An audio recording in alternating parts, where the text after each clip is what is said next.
Well, hello there, do hope you're all well.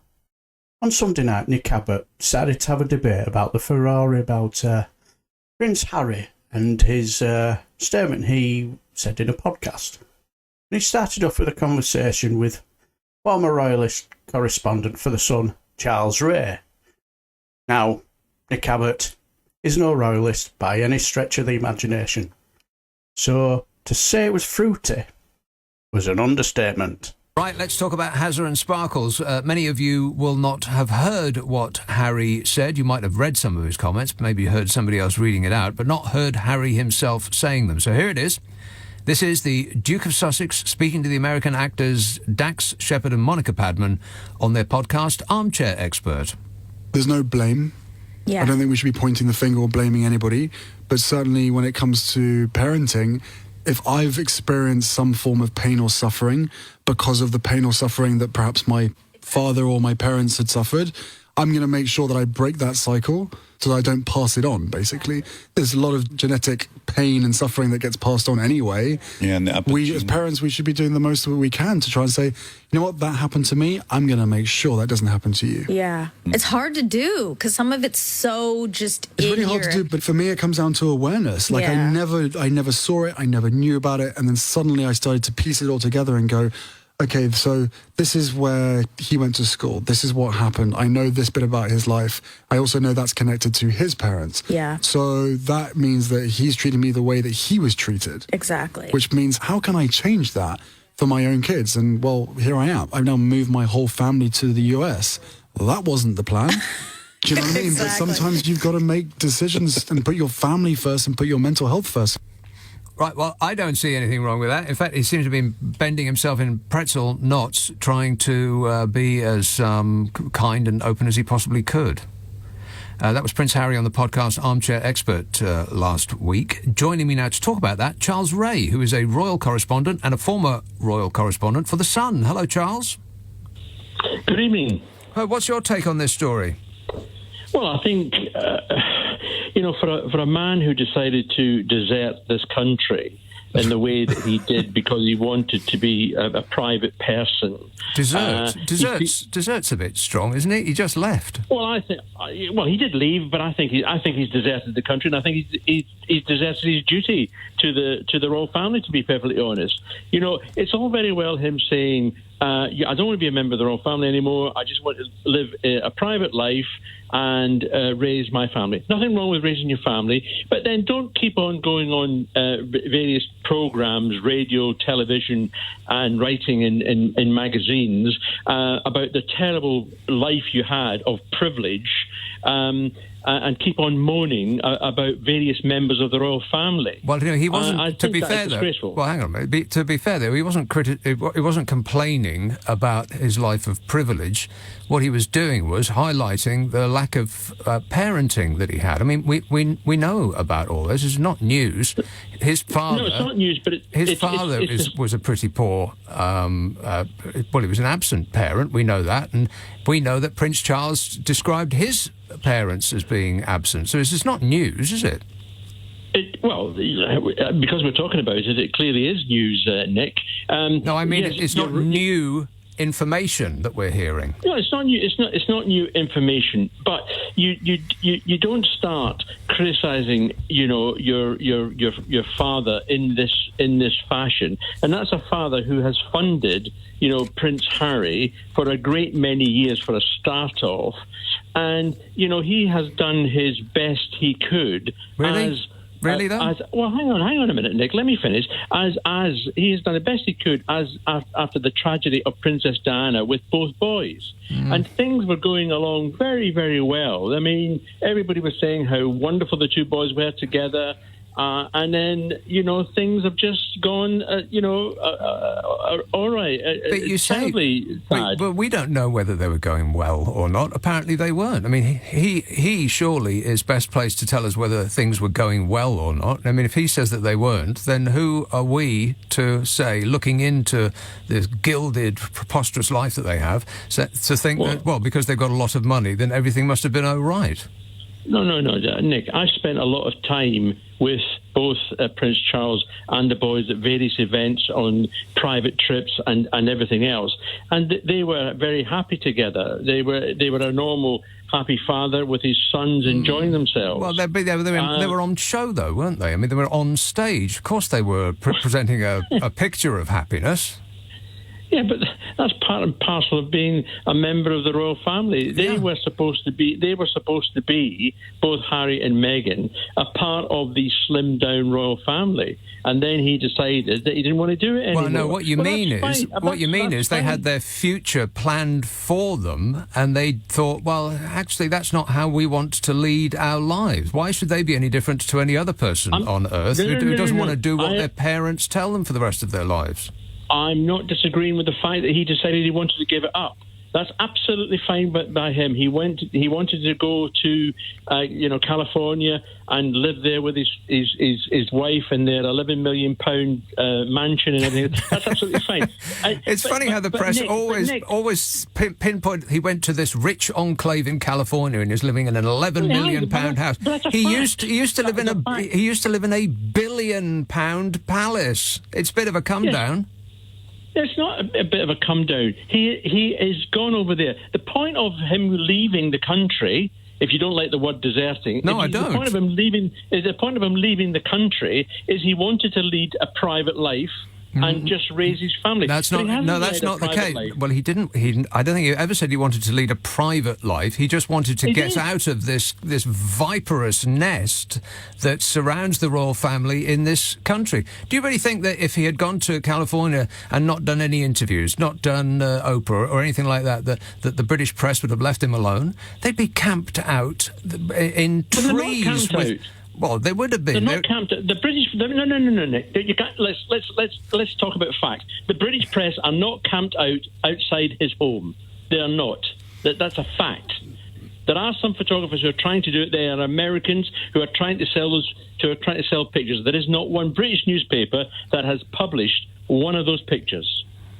Right. So, okay. So, I, for whatever reason, I think that there was some law in California about paparazzi. So that might inform their decision in that regard. But you can't possibly tell me that the British press would not be scrambling over each other, trying to get some interview or picture or I mean, they just constantly write. But they don't even need to camp out. They are lying in wait. To Nick, write negative stories. I mean, not since Jeremy Corbyn have I ever seen anybody accrue. Well, you're laughing because you know it's true. I've never seen anybody get such negative press as Meghan and Harry, specifically Meghan, who's been written up as Cruella de Vil, who has stolen our poor little puppy Harry away from us. They go on Oprah Winfrey and they accuse the royal family of being a racist family. No, they didn't. No, he didn't. No, he didn't. He accused an individual of expressing a racist thought. But we know that. And then he authorized. We know that happened already. We got visual evidence of the racism.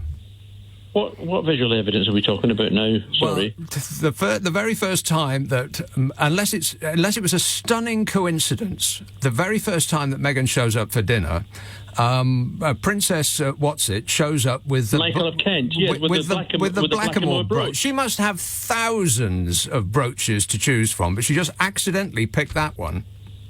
I don't think it was an accident. I think it was plain stupidity that she chose that. She chose that brooch, and I think Meghan was being completely oversensitive. If that was something that really bothered her, there must be other things in this world that would bother her a lot more than someone wearing a Blackamoor brooch. You think it was oversensitive for the very first occasion that she was having a dinner around the table with her new family, that somebody showed up wearing something that was glorying slavery?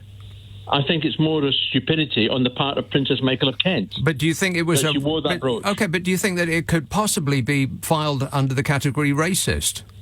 Well, no, I don't actually. Really? Everybody keeps on saying that every time something says anything at all about Meghan, that immediately it's racist. You know, we go back to this point of accusing one member of the royal family of being racist, and then he authorises Oprah Winfrey the following day to say it wasn't the Queen and it wasn't the Duke of Edinburgh. Right. Well, there's not that many left. Oh, there's no end of members of the royal family left. No. You know what we're talking about, Nick. We're talking about top senior members of the royal family, which basically Well, he leaves didn't say that, Prince though. Charles, William... No. I'm just telling you that if you're talking about senior members of the family, which is what he was talking about, you're talking about Prince Charles, Prince William or Kate as being the suspects. Right. Okay, but would you believe that no member of the royal family has ever expressed a racist thought in their lives? Is that conceivable? I can't say that. Well, no, I'm not asking you to say whether they did or not. I'm asking you to say whether it is more or less believable that they did or didn't. Well, I've got no evidence to say that anybody in the royal family has uttered a racist comment. But this is what it seems to hinge on, isn't it? It's you brought it up. You brought the thing up that he said that a member of the royal family has expressed a racist thought for him bringing a black woman home. I mean, it's more likely than not that perhaps one of them did. Nick, when she first came into the royal family, everybody was over the moon with the fact that Meghan Markle was joining the royal family. Really? For the very fact that she was American, she was a divorcee, she was of mixed race, she was her own woman. But everything you've just described would be the opposite of what the royal family actually want and the press want. I mean, the love that has been poured all over Will's wife. What's she called? Catherine. Right. Oh my God, she's just so perfect. And the newspapers will on the very same page say Cruella de Vil has stolen our Harry, and look how marvellous Catherine looks today. Did you actually watch when Harry and Meghan went on visits? The crowds that were out in the streets, who wanted to see the couple. There were thousands lining the streets. We're not talking about them. They're just... That's what we're talking about. No, it absolutely isn't. We're talking about the way that the press have reacted, and that's why they felt they had to leave this country, is because of this viper's nest that the royal family have to live in. I don't know, any of them can stand it.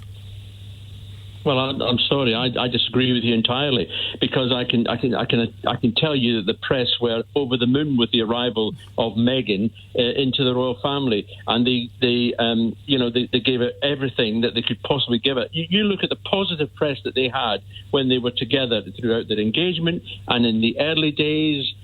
Up until the point where they decided they wanted to leave the country. Right, up until the point that they decided on their own lives like grown-ups, instead of just being these cartoon Disney fantasy figures, which is what Catherine is. I think that's been disrespectful to Catherine, to be perfectly honest, Nick. Tell me one thing that she's ever said that you could remember. One thing. Well, I listened to her the other day when she was talking about mental health, and right. Okay. Well, then that's a hot button topic right there. It's just been National Mental Health Awareness Week, and the press. That's why they mentioned of it. And the press have been ripping Harry to pieces for expressing a thought about his upbringing. Which is pretty ironic, don't you think? We're never going to agree on this, Nick. I think what Harry said was disgraceful. You clearly don't, and we'll just have to leave it there. And there we left it. Thanks, Charles. That's Charles Ray, a royal commentator, also a former royal correspondent for The Sun. So where are you on this? The Palisades have called on the Duke and Duchess of Sussex to give up their titles following what the usual forelock tuggers have called Prince Harry's latest disgraceful assault on the royal family. It didn't seem disgraceful in any way to me. It seems like he was bending over backwards to say that there was no blame apportioned to anybody. But it seems like a pretty dysfunctional family, and to want to get out from that, and also I think it's a pretty accurate description, isn't it? This viper's nest of press and palace aides and all these hissing people, to want to leave those 3,000, or actually 6,000 miles away. Who wouldn't want that? I mean, you'd get out, wouldn't you? I totally agree.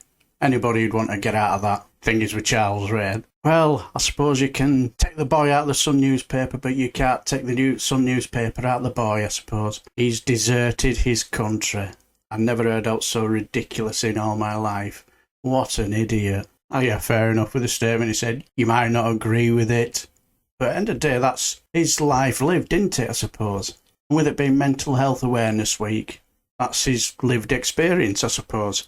And there were people who rung up saying, "Oh, well, he shouldn't have brought his family into it, this and that. Why didn't he just talk about his drug abuse?" And, well, I don't know about you, but I've always thought that if you are on drugs, it's because there's an underlying problem.